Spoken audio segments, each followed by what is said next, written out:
Happy New Year, everybody. I wanted to take an opportunity and just provide you with a quick tip on how I get some of my paper. I hope everybody had a wonderful and safe New Year. This has been a little bit different for us. This was usually I'd be wishing my grandmother a happy birthday, and she passed away in July this past year, 2021. So this is our first year on her birthday without her. So it's been a little bit of a rough year, a rough start to the year, rough day, but we're going to try and stay positive. So I figured what better way than to share some stuff with people online. So one of the big things that I found when doing these cards is finding all the different papers. And I do try to find everything that's on sale. I try not to pay full price for anything if I can get away with it. And one of the coolest things that I found, Walmart carries these. They're assorted, they're called scrap packs. They're assorted papers.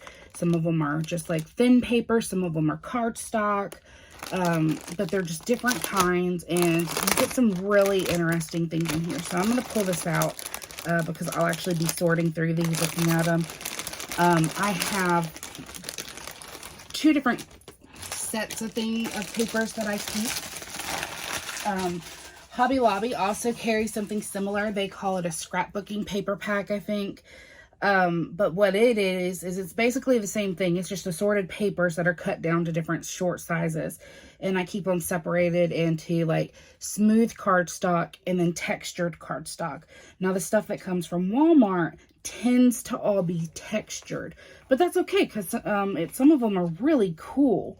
I mean, like this is an embossed piece of paper that's already on there. It's already got some shine to it with the silver. This is a texture piece of paper, and it almost looks like it's got like a felt or a painted look to it. There's stuff with glitters. There's stuff that's plain. There's even sometimes fur. I've had one with like the little like felt or velour covered. So like these. It's got some glitter, and it's got a glittery design of a flower. It's kind of hard to tell with the light. Maybe if I pulled it back or shielded it a little bit better. But there's a floral. Actually, you can see if I lay it down. This one you can see a little bit better. There's some floral designs on those. And these are already done. They're just cut into different sizes. Everything in the pack is a little bit of a different size. They usually come with like bigger squares, these like medium rectangles, these tiny little rectangles. But I mean, look at that green. Is that not like a really cool shimmery green? And it's got like a little bit of a pattern to it almost.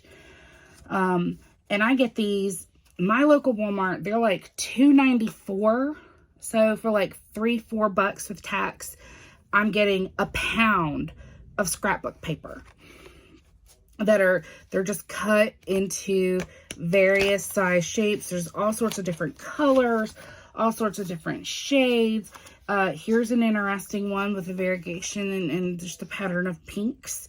So you get all sorts of things, and I thought this was a really cool thing to share in case you didn't know. But this is a really cool way to get different types of paper, especially if you're wanting textured paper,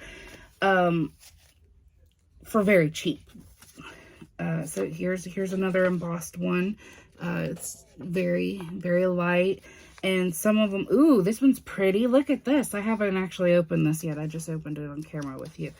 But look, this is like old paper. It's not old paper, but this is when they make paper.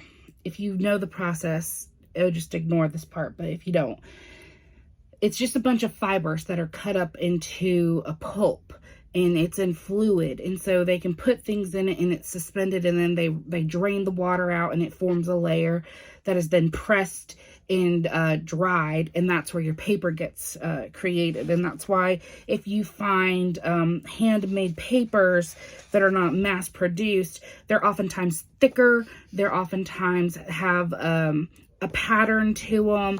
oftentimes they're, you could tell a difference. With this one, they put flowers, parts of flowers in there. And sometimes they're miscolored. They're a little different color because of the pigments that end up becoming suspended in the slurry. So what they do is they like take this fabric and wood, and you could do it with cotton, you could do it with wood, and you cut it up into this very, very, very, very fine pulp, basically, and it's put into like a water, and it's mixed up and it creates a slurry. And then when they drain it, they raise these screens up.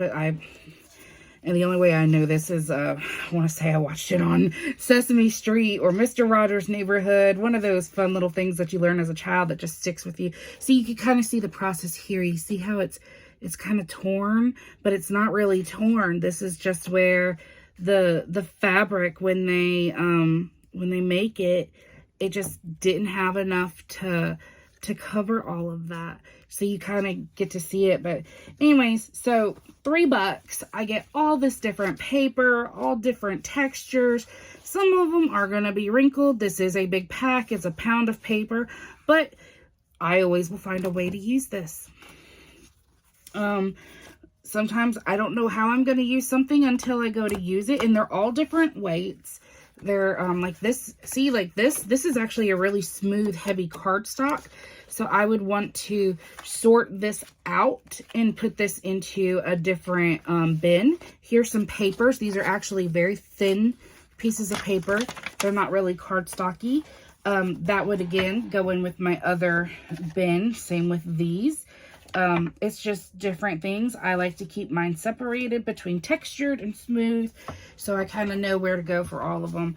But this is one of my quick, easy tricks and tips. And check your Walmart, check your local superstore in the crafting section and see if they have anything like this. It might be able to save you some money. That's what I do, because crafting is very expensive, especially when you have multiple hobbies going at one time. And what better way to obtain materials than to find these wonderful little snippets of treasures for very cheap. So I mean, $3, $4 with tax, and I just got a pound of paper that I'll be able to use in all my different card making projects and endeavors. And I mean, and if you could find, now they only had one pack at the Walmart that I was at, because we've been kind of picked over. We're still very much having supply chain issues. So when I can find stuff, I'm snatching up what I can that's not real expensive, so that I'll have it on hand, so that I can be able to use it as I need it. But anyways, I hope you enjoy you have a happy new year. Enjoy your day.